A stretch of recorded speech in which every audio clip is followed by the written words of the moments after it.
De acordo com o historiador Cássio Dio, o imperador Trajano escala novos patamares da glória derrotando os perigosos dacianos, recolhendo uma fortuna em ouro bárbaro e levando as fronteiras imperiais ao seu limite. É o ápice do império. Agora, depois de 3 séculos de guerra implacável, Roma está no centro do mundo, uma superpotência solitária, sem rival. Mas a paz torna o império flexível. É envolvido em luxúria, distraído por jogos elaborados na arena. Os romanos estão lentos para reconhecer a ameaça de uma nova horda de bárbaros determinada a destruir completamente o império. Roma, ascensão e queda de um império, revolta e traição.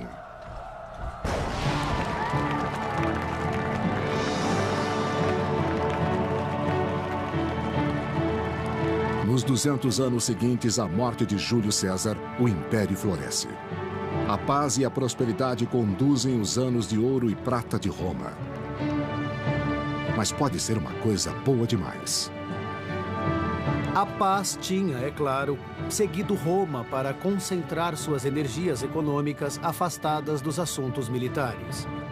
E isto pode ter produzido um tipo de ar generalizado de prosperidade e florescimento das artes. Pode também, contudo, ter tido vários efeitos colaterais perniciosos.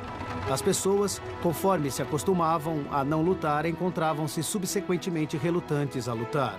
Elas podem estar menos preparadas do que estariam em outro momento. Mas os bárbaros ao longo da fronteira, sempre insatisfeitos, continuam a investigar e atacar de surpresa, buscando pontos fracos nas imensas fronteiras do império. Por volta de 160 d.C., a fronteira se estende por 3 continentes e 400 mil soldados protegem as 50 milhões de pessoas que têm sorte o suficiente para viver ali dentro. De volta a Roma, os jovens herdeiros do trono imperial vivem uma vida confortável no palácio de seu pai. Seus nomes são Marco Aurélio e Lúcio Vero. Tirados de famílias aristocráticas diferentes enquanto ainda eram crianças, os dois foram adotados pelo imperador Antonino Pio, que não tinha seus próprios filhos. Os príncipes não poderiam ser mais diferentes, de acordo com o historiador do século III, Cássio Dio. Marco muitas vezes estava com a saúde fraca e dedicava a maior parte de seu tempo às cartas. Vero, por outro lado, era um homem vigoroso e bem mais jovem. Com o espírito livre, as façanhas tumultuadas de Lúcio Vero frequentemente chocavam Roma. Em contraste, o intelectual Marco Aurélio toma sua posição seriamente. Marco Aurélio havia sido preparado para governar mais do que qualquer um na história do Império. Entre seus 2 filhos, o imperador Antonino tem um claro favorito: o culto Marco. Para ele, Antonino dá seu bem mais precioso, sua filha Faustina, fazendo de Marco o herdeiro principal.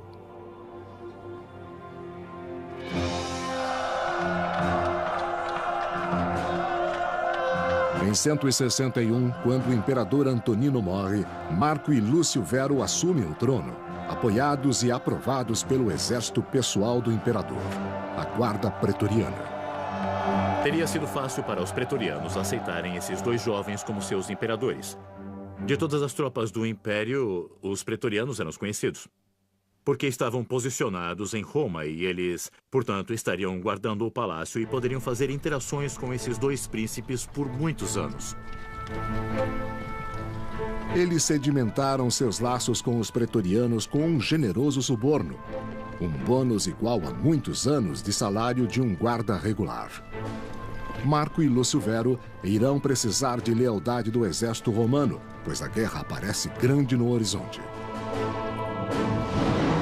Ao leste, os partos invadem o aliado de Roma, Armênia, tornando a Síria vulnerável ao ataque.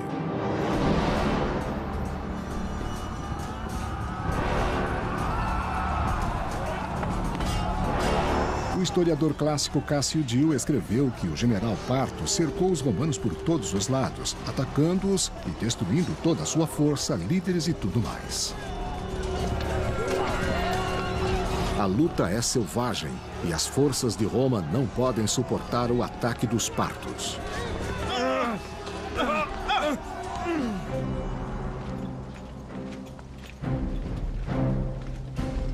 Em 162, Roma não tem escolha a não ser mandar suas tropas para a guerra. Pela primeira vez em 2 gerações, o imperador assume o comando, Lúcio Vero. Seu irmão, Marco Aurélio, permanece em Roma. Os 2 homens eram inexperientes militarmente. Marco, que é o mais velho dos 2 imperadores, manda Lúcio Vero para o leste, para cuidar desta ameaça. Lúcio Vero marcha de Roma para um confortável quartel-general na Antioquia, distante da frente de combate. Ele está constantemente em comunicação, ou pelo menos sua burocracia está em constante comunicação com os líderes no fronte. Mas, principalmente, isso é uma liderança ausente. E funcionou. Funcionou enquanto se tinha bons líderes no fronte. Síria, 162 d.C. Felizmente, no fronte, Vero tem um dos melhores líderes de sua geração, Ávido Cássio, o comandante das legiões da Síria. Ávido tem sido há muito tempo um jogador na política imperial, mas a guerra prova seu verdadeiro talento. Ele era um general bem experiente. Ele mesmo era sírio e tinha ligações com a nobreza do leste. Vero só ficou na Antioquia festejando, enquanto Ávido havia colocado a campanha toda no chão.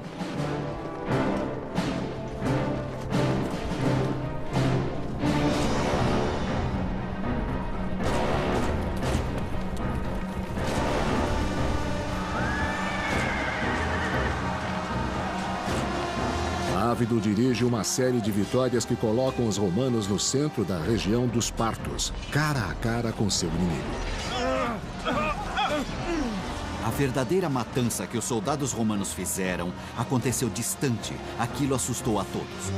Para continuar lutando à distância, quando seu inimigo está lá com uma espada ou um machado, e você não pode dizer o que está acontecendo atrás de você ou ao seu lado porque está usando o capacete, você mal pode ouvir e só pode olhar para frente.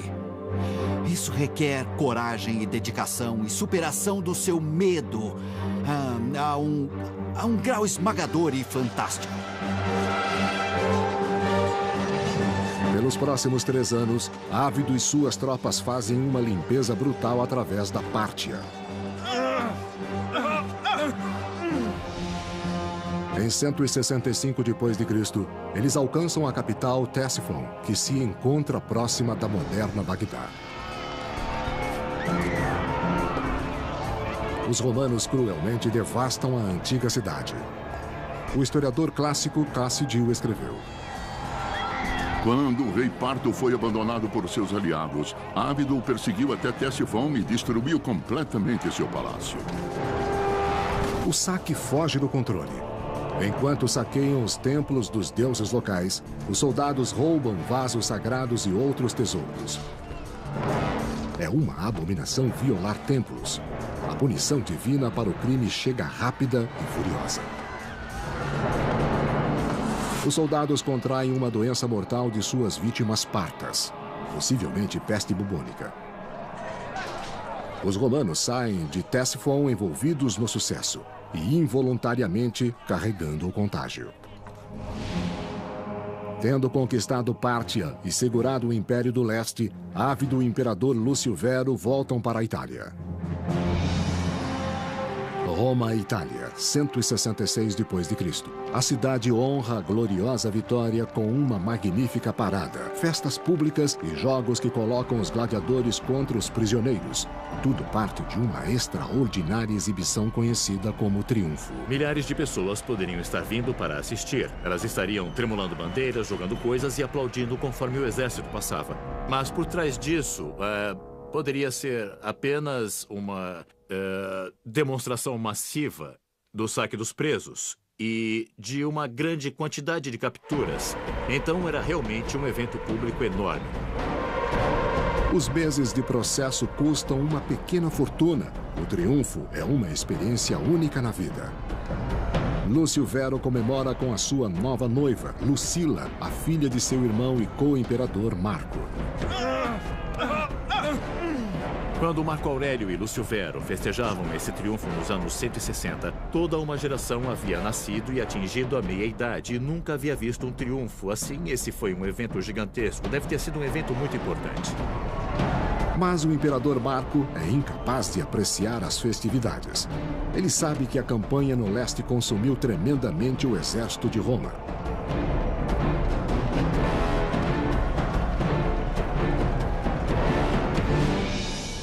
E no mesmo momento que Roma festeja, os bárbaros selvagens preparam-se para atacar as reduzidas defesas na fronteira do norte do Império.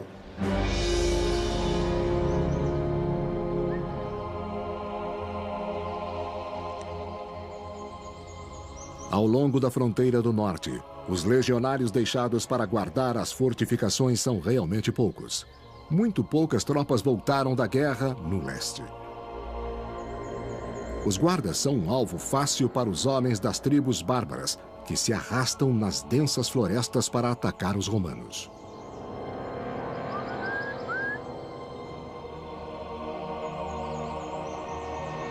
As habilidades de luta dos germânicos no século II cresceram astronomicamente comparadas ao encontro inicial entre germânicos e romanos que aconteceu no século II a.C. E essas eram tribos que poderiam pôr em campo inimigos muito grandes para começar. Já por volta do século II, eles eram realmente formidáveis.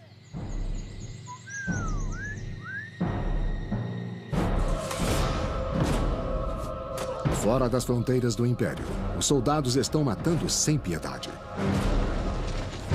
As florestas escuras da Germânia se tornam suas tumbas.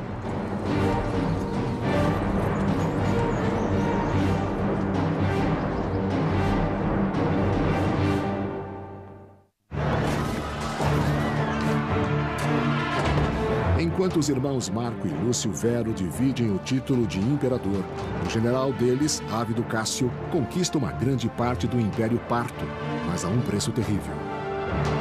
Os soldados carregam de volta uma grande pestilência para Roma.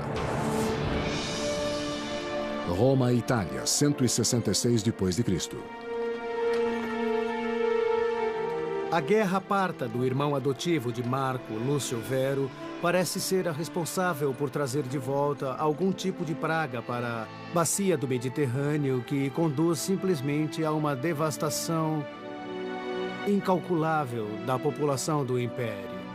Uma porcentagem muito grande do mundo romano morreu no reino de Marco Aurélio.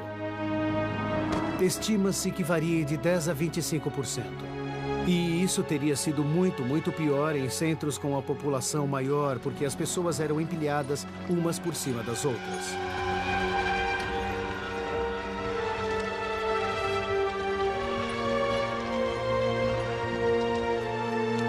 Os charlatães se aproveitam dos medos das pessoas, vendendo amuletos de ervas falsos para afastar a doença. Eles dizem que a praga é a vingança dos deuses por terem atacado os templos partos. O imperador Marco deve reparar seu pecado com um sacrifício. A única resposta racional para um imperador romano diante de um desastre natural gigante como uma praga era tentar restabelecer a paz com os deuses, aumentando os sacrifícios, aumentando as manifestações públicas de devoção aos deuses. Porque, no caso de um desastre natural, o imperador tinha a responsabilidade de preservar todas as pessoas, retribuindo aos céus a benevolência dos deuses. Apesar dos 7 dias de sacrifício, os deuses ainda estão famintos. A quantidade de mortos continua a aumentar, especialmente entre as tropas nos acampamentos do exército. Muitos soldados experientes se perderam e um grande número da população civil, por isso era difícil repercutir rapidamente.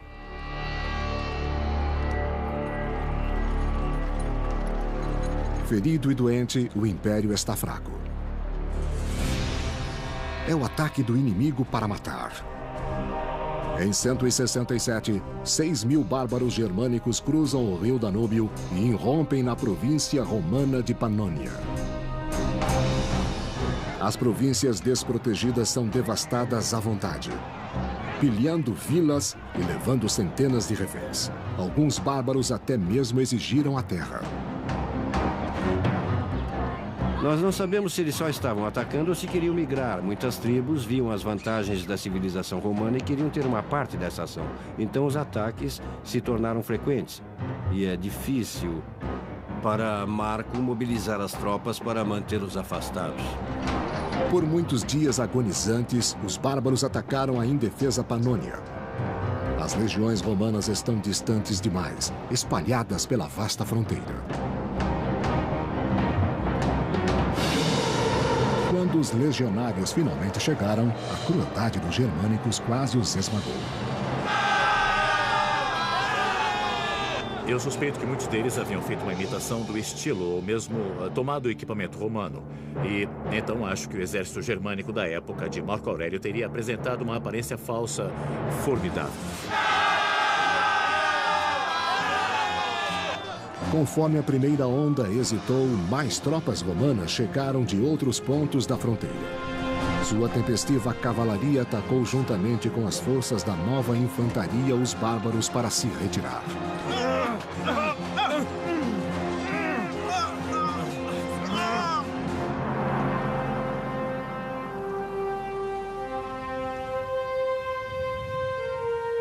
Mostrando incrível confiança, o líder militar germânico Balomário, da poderosa tribo Marcomanni, arrisca-se no campo romano para negociar um tratado de paz. Surpreendentemente, ele representa não apenas seu próprio povo, mas 10 outras tribos também. Este fronte unificado dá presságios de um novo tipo de perigo para o Império. O tratado germânico que Marco Aurélio enfrentou era diferente daquele que tinha sido enfrentado pelos imperadores anteriores. Eles estavam mais organizados, suas sociedades mudaram, talvez pela influência e exposição aos romanos, havia uma grande ironia. Itália, 167 d.C. Alarmado pela crescente ameaça dos bárbaros, o imperador Marco dirige-se à Panônia. Sem experiência em batalha, o imperador Marco deve confiar em seu oficial-chefe militar Pompeianus para ajudar a ganhar a sua glória. Os ataques germânicos tinham sido através do Danúbio, roubando gado, roubando escravos, roubando mercadorias por séculos. Por que Roma, na verdade, decide que vai liderar uma expedição punitiva contra esses germânicos? Na minha opinião, Marco Aurélio está simplesmente criando caso para mais atividade militar, para dar a si mesmo mais legitimidade em Roma. Embora o irmão de Marco, o imperador Lúcio Vero, também se junte à campanha, ele está bêbado e doente. Antes que possa até mesmo chegar à fronteira, Lúcio Vero sucumbe à praga, forçando que toda a expedição retorne. Marco não tem escolha a não ser voltar para Roma com o corpo de seu irmão, abandonando a fronteira do norte à ameaça sempre crescente dos bárbaros.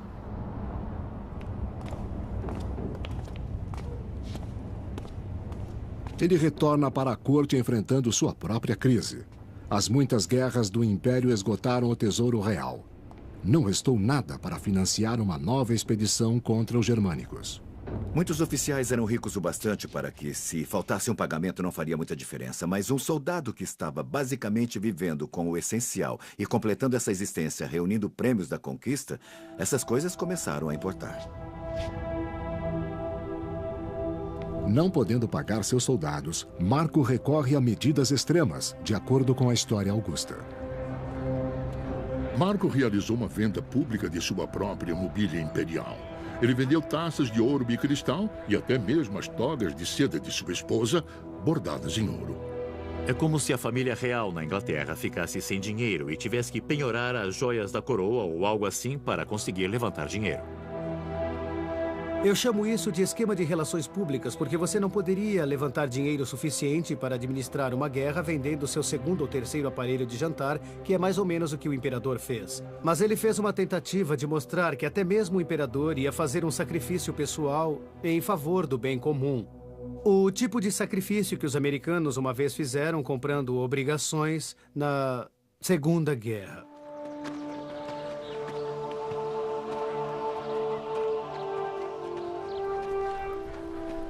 Os recrutadores de Marco esperavam que o dinheiro ajudasse a atrair novos soldados para a guerra germânica, mas só conseguiu poucos seguidores. O Império Romano estava sofrendo uma enorme perda de potencial humano e econômico. E isso pode também ter deixado o povo relutante em se alistar e deixar suas famílias. Estava terrivelmente relutantes a enviar jovens saudáveis para a guerra. Novos ataques de pragas também colocavam os recursos do Império no limite. Escandalosamente, Pompeianus, o conselheiro-chefe militar do imperador Marco, começa a trabalhar com a escória da sociedade, como reporta a História Augusta. Eles armaram gladiadores e transformaram os bandidos da Dalmácia em soldados. Eles até treinaram escravos para o serviço militar. Pompeianus está consternado pela qualidade dos recrutas. Mas antes que ele possa preparar este exército de ralé, o desastre ataca a fronteira do Império. Em 169, multidões de grupos de guerreiros germânicos atacam as províncias de Roma no Danúbio. Marco e Pompeianus devem conduzir suas novas legiões para o norte, para a Germânia, prontos ou não.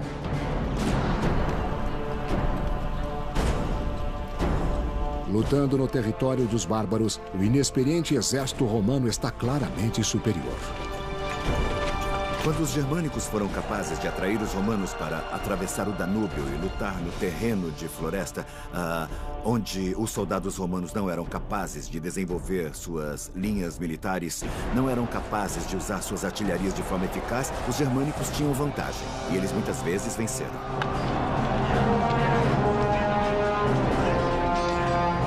Na primavera de 170, as maiores tribos germânicas, Marcomanni e Quadi, colocaram-se em posição de luta contra os romanos e os derrotaram.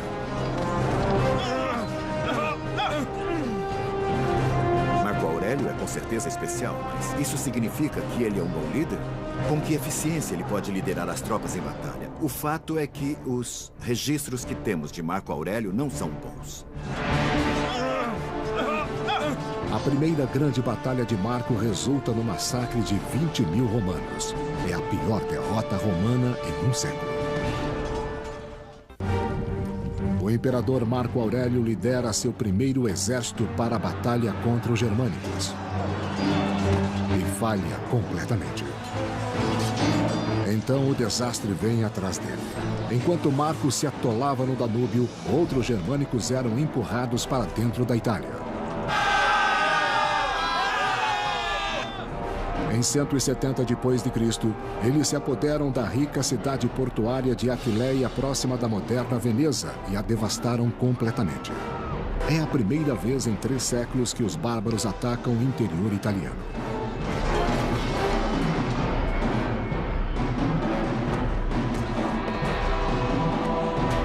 Eles eram violentos, eram cruéis, eram bárbaros e provavelmente traziam à mente dos romanos imagens dos gauleses entrando em Roma no IV século AC, as ameaças dos címbrios e dos teutões no final do século II AC. Os romanos particularmente temem esses indivíduos chegando à Itália. Com Roma imersa no terror, o imperador Marco Aurélio deve agir rapidamente para derrotar esse inimigo de uma vez por todas. Ele se desloca com seu exército para o norte ao longo do Danúbio e se prepara para invadir as terras da poderosa tribo Marcomanni.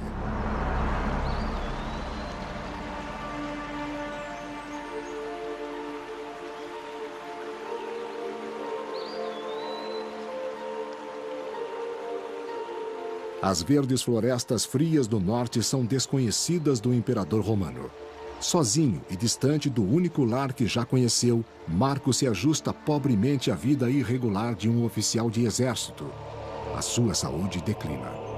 Sabemos que o velho e famoso Dr. Galen era o médico pessoal de Marco naquela época. E sabemos que Galen preparou um remédio para ele tomar todos os dias para tratar a doença atual e afastar as futuras doenças. Em particular, a peste continua a devastar suas tropas. Com a morte constantemente em sua mente, Marco registra seus pensamentos mais íntimos em um diário. conhecido como As Meditações, ainda é editado hoje e revela um homem lutando com o seu destino. Não haja como se fosse viver por 10.000 anos. A morte o ameaça. Enquanto você vive, enquanto está no seu poder, seja um homem decente. A filosofia dá a ele uma forma de lidar com as crises, de lidar com as coisas desagradáveis que ele tem que enfrentar diariamente ao longo do Danúbio.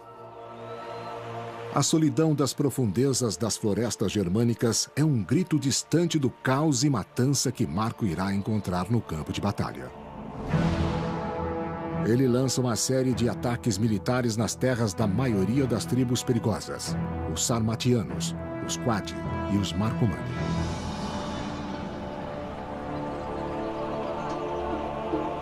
Os bárbaros haviam derrotado Marco antes e permanecem confiantes quando preparam o acampamento ao longo do rio. Mas Marco está aprendendo com seu inimigo. Ele abandona a linha de formação romana estabelecida a favor de unidades menores e mais ágeis chamadas vexillatus. Isso dá ao seu exército maior flexibilidade quando manobram através das árvores.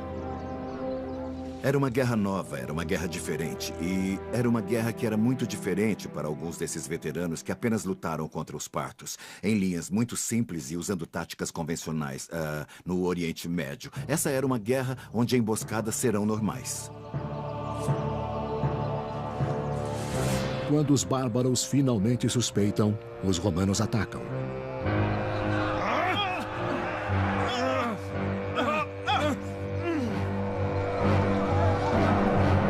No calor da batalha, um soldado romano estava numa corda bamba muito perigosa. Ele tinha que equilibrar esta incrível torrente de adrenalina que o levaria ao ataque. Ele tinha que ficar calmo, mesmo que seus hormônios estivessem dominando-o. Ele tinha que se afastar do pânico natural que afeta qualquer um quando se vai estar a apenas meio metro de distância em uma zona de matança que é tão perigosa para você como para o seu inimigo.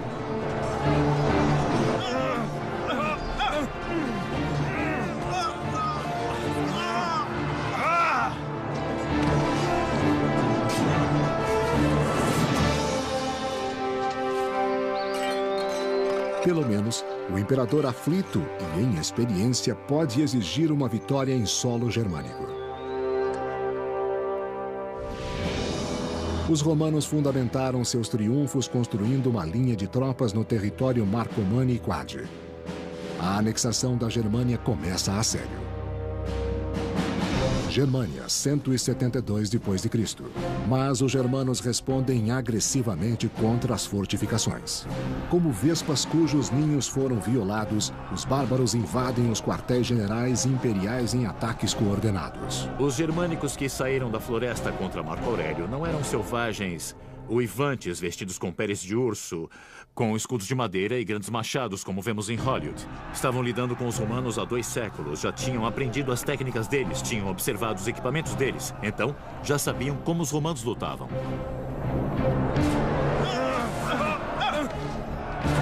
Se eles abrissem uma fresta na fortaleza, os romanos sabiam que eles iriam destruir a todos ali dentro. Dentro da fortaleza, Marco Aurélio move-se entre seus homens, restaurando seus espíritos e expondo-se ao perigo. Ele pode ter sentido algum tipo de responsabilidade pessoal que nós aprovaríamos completamente. Se ele ia mandar homens para a morte em uma guerra, ele de fato deveria estar presente, se interessar para orientar essas campanhas. Como a situação se torna mais crítica, Marco dirige-se aos seus deuses pagãos, sacrificando e pedindo pela ajuda deles contra as hordas germânicas. Os deuses respondem a ele com um milagre, de acordo com a história augusta do século IV. De pé em sua terra, ele orou para os deuses e invocou um raio dos céus contra o inimigo. Os bárbaros, é claro, viram um raio como uma coisa muito negativa. Parecia que os deuses estavam favorecendo os romanos neste caso, e não era uma coisa boa. Assim, teriam que lidar com isso. Nos portões da fortaleza, os aterrorizados bárbaros são derrotados e fogem. Os romanos estão livres. Emocionados, os romanos saúdam Marco com um novo título germânico: o Conquistador dos Germânicos. Através da perseverança, disciplina e, segundo alguns, milagres, o imperador Marco Aurélio toma o controle em sua agressiva conquista da Germânia. Germânia 172 d.C. Até mesmo as pacíficas comunidades agrícolas germânicas não estão seguras da ira de Marco. Os romanos provam a sua supremacia com a ponta de suas espadas.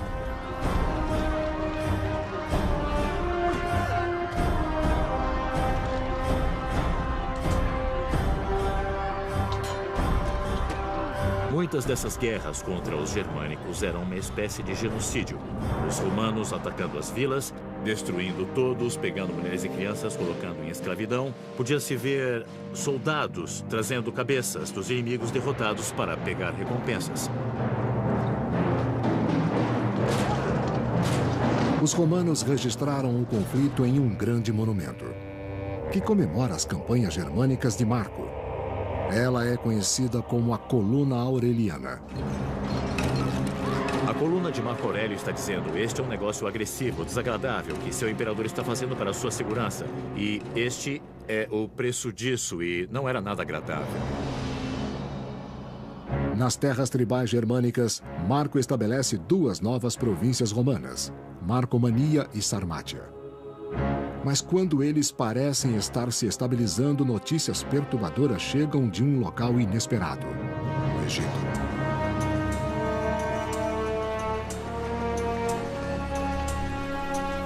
O Egito era um dos territórios mais importantes do Império Romano porque era muito rico.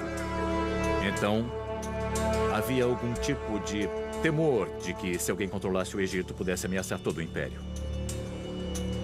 Esses temores provaram estar bem fundados quando os rebeldes egípcios lideraram uma revolta sangrenta contra os líderes romanos. O terror no deserto só aumenta.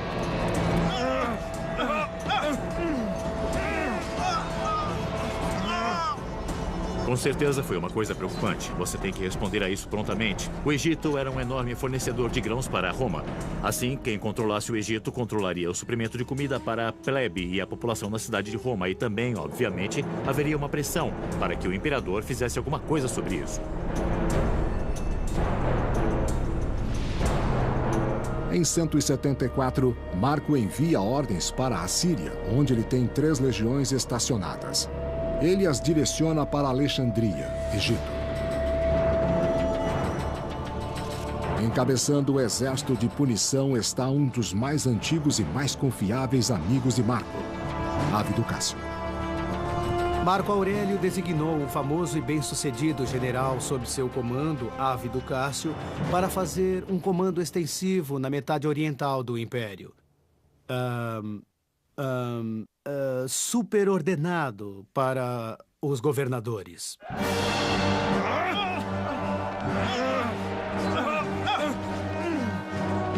O herói da campanha parta não desaponta.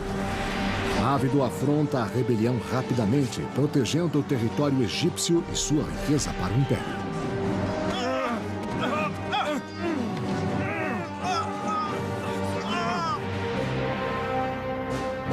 Mas ao longo da fronteira norte do Império na Germânia, o inimigo é muito mais evasivo. A campanha germânica parece seguir sem fim. Quero dizer, ele está fazendo progresso, mas quando você faz recuar uma tribo, uma outra pode aparecer a 80 quilômetros rio acima, e você tem que lidar com isso.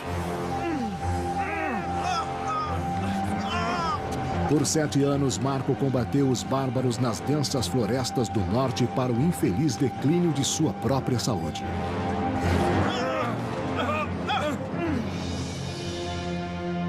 Em 175, ele cai doente na fronteira germânica. Se é praga ou úlcera, sua morte parece iminente.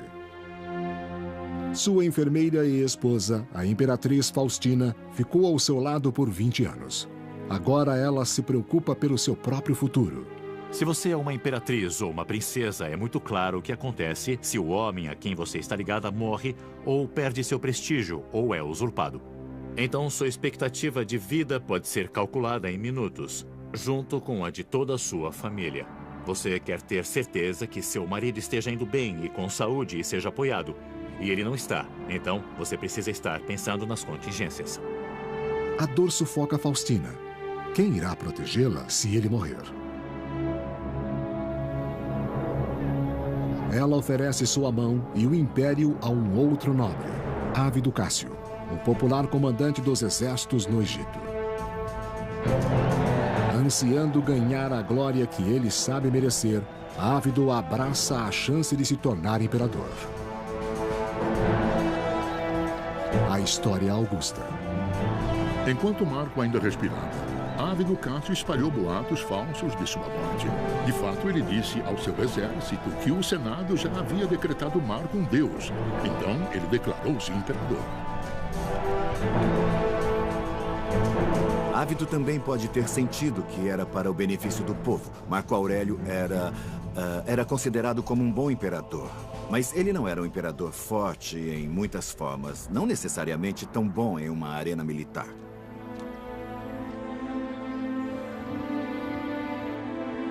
Ainda com Ávido reivindicando o trono, Marco se recupera de sua doença, colocando os dois homens em uma posição impossível. O que você faz? Você não pode dizer, olha, eu lamento por esse negócio de reivindicar o trono, foi um pouco de engano da minha parte, o sangue subiu na cabeça, podemos continuar. Uma vez reivindicado, você havia declarado sua intenção de ser imperador, então você sempre seria suspeito de agora em diante. Isso estava ameaçando Marco Aurélio por uma série de razões. Ávido Cássio era um grande comandante militar a cargo de um significante número de tropas. E agora ele pretende levar essas tropas para Roma e afirmar sua reivindicação. 175 depois de Cristo. Envolvido em sua campanha germânica, o imperador Marco Aurélio é traído por um amigo íntimo, Ávido Cássio. Lamentavelmente, Ávido é encorajado pela própria esposa de Marco a reivindicar o trono.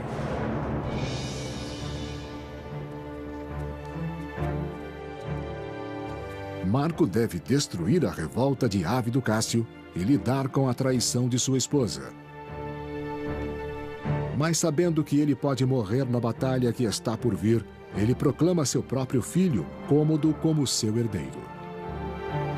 Cômodo não tinha idade suficiente para ser alguém dono do seu próprio direito. Marco Aurélio parece nunca ter considerado ninguém além de seu filho para sucedê-lo. Tendo sido mimado nas indulgências de sua juventude real, o garoto ainda tem que provar seu caráter ou seu valor como soldado, mas ele é o único filho de Marco. A escolha não era uma das melhores para Roma. Por que promoveu Cômodo? Porque ele era filho natural de Marco e isso era uma forma normal de pensar das famílias aristocráticas romanas. Sempre houve o caso da classe alta de senadores e aristocratas romanos que tinham se promovido por muitas gerações. Com a posição de seu filho assegurada, Marco volta-se agora para a esposa que o traiu com Ávido Cássio.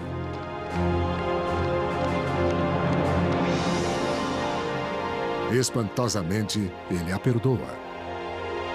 Marco não puniu Faustina depois. Ele era um homem muito inteligente e, talvez, depois de uma conversa franca com ela, entendeu quais eram os motivos dela. Ele não iria de forma alguma excluí-la ou se divorciar dela ou de alguma forma desonrá-la.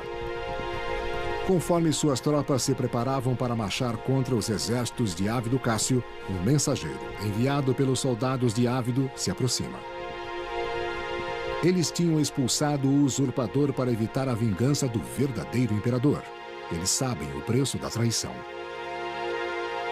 O curso usual de ação seria uma série de denúncias, interrogações, torturas, exílios, execuções, suicídios forçados.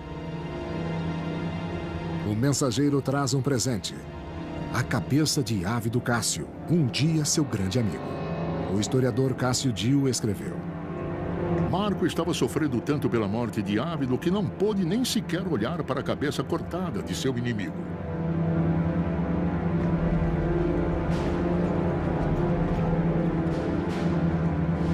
A rebelião está encerrada e Marco pode voltar novamente ao grande projeto de sua vida: conquistar os bárbaros germânicos de uma vez por todas. A rebelião interrompe sua campanha. Ele tem que desviar recursos, desviar tropas, transferir dinheiro e isso causa uma interrupção em seus planos. Os bárbaros levam vantagem com essas distrações. Em 178, Marco envia tropas para enfrentar um violento bando de rebeldes no rio Danúbio. A selvageria só havia aumentado. Era tão sufocante encarar esses bárbaros. Mais altos, falando mais alto. Fedendo, de aparência diferente, que... às vezes eles tinham que beber antes de entrar em batalha para acalmar seus nervos. Marco deve dominar este inimigo ou os seus anos de trabalho duro na fronteira não valerão nada.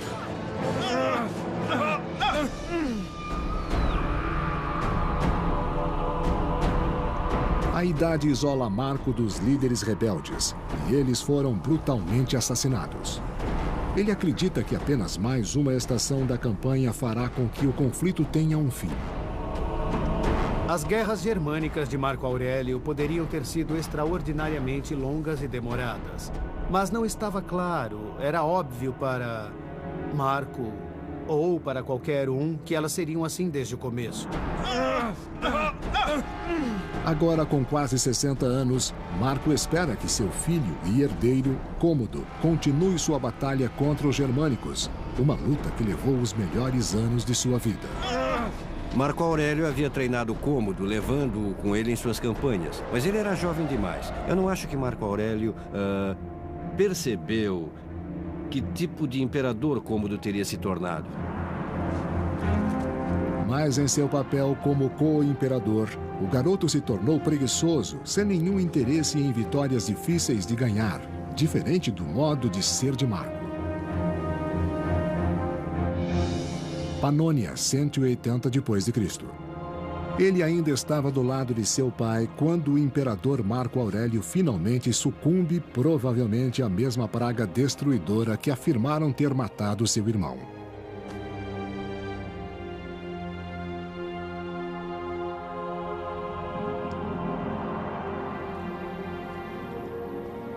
Com apenas 19 anos, Cômodo não tem paciência para a guerra e deseja boa vida em Roma. Ele não tem a liderança ou a visão que seu pai tinha, e ele muitas vezes traz de volta as campanhas ao longo do Danúbio. A longo prazo, esta é uma coisa muito negativa para Roma. Com fracos tratados e reduzidas guarnições, o novo imperador, Cômodo, abandona a Germânia desperdiçando 13 anos de luta e derramamento de sangue para retornar ao conforto de Roma. Ele não tem a liderança. Sem a vigilância do imperador Marco Aurélio, o grande império romano luta uma batalha perdida contra a multidão bárbara. E quando você tem uma tempestade perfeita de má liderança, má sorte e ameaças estrangeiras, você está realmente com grandes problemas. O que eles iriam descobrir de alguma maneira no reinado de Marco Aurélio é que eles não podiam resistir aos desafios mais do que, digamos, um certo número de pontos ao longo da fronteira por um certo tempo. A maré está mudando para Roma. Nunca existirá um imperador como Marco Aurélio novamente. De acordo com o historiador Cássio Dio, é o início do fim. Nossa história agora desce de um reinado de ouro e prata para um de ferro e ferrugem. Sua filha Faustina, fazendo de Marco o herdeiro principal.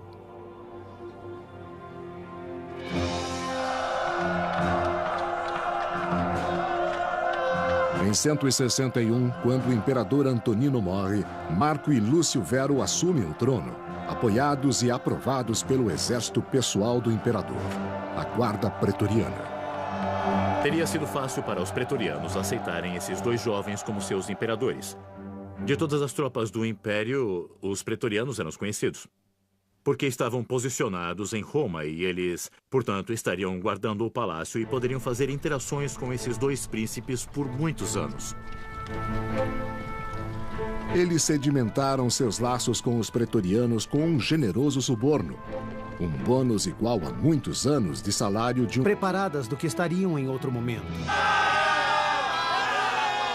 Mas os bárbaros ao longo da fronteira, sempre insatisfeitos, continuam a investigar e atacar de surpresa, buscando pontos fracos nas imensas fronteiras do Império.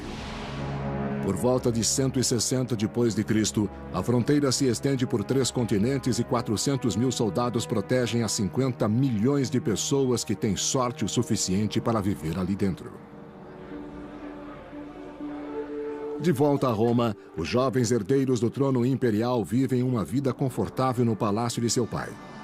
Seus nomes são Marco Aurélio e Lúcio Vero. Tirados de famílias aristocráticas diferentes enquanto ainda eram crianças, os dois foram adotados pelo imperador Antonino Pio, que não tinha seus próprios filhos. De acordo com o historiador Cássio Dio, o imperador Trajano escala novos patamares da glória derrotando os perigosos dacianos, recolhendo uma fortuna em ouro bárbaro e levando as fronteiras imperiais ao seu limite. É o ápice do império. Agora, depois de 3 séculos de guerra implacável, Roma está no centro do mundo, uma superpotência solitária, sem rival. Mas a paz torna o império flexível. É envolvido em luxúria, distraído por jogos elaborados na arena.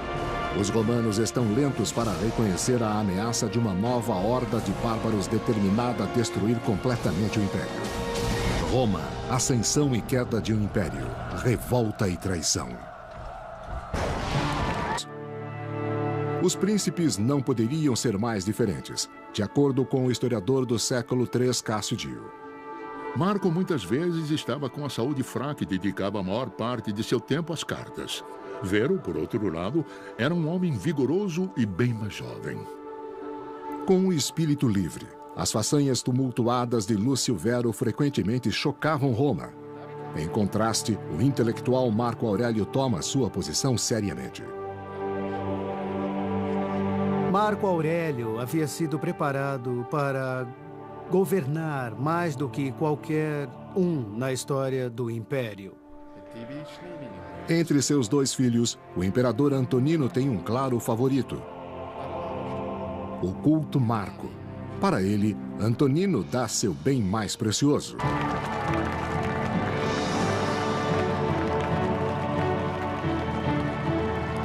Nos 200 anos seguintes à morte de Júlio César, o império floresce. A paz e a prosperidade conduzem os anos de ouro e prata de Roma. Mas pode ser uma coisa boa demais. A paz tinha, é claro, seguido Roma para concentrar suas energias econômicas afastadas dos assuntos militares. E isto pode ter produzido um tipo de ar generalizado de prosperidade e florescimento das artes. Pode também, contudo, ter tido vários efeitos colaterais perniciosos. As pessoas, conforme se acostumavam a não lutar, encontravam-se subsequentemente relutantes a lutar. Elas podem estar menos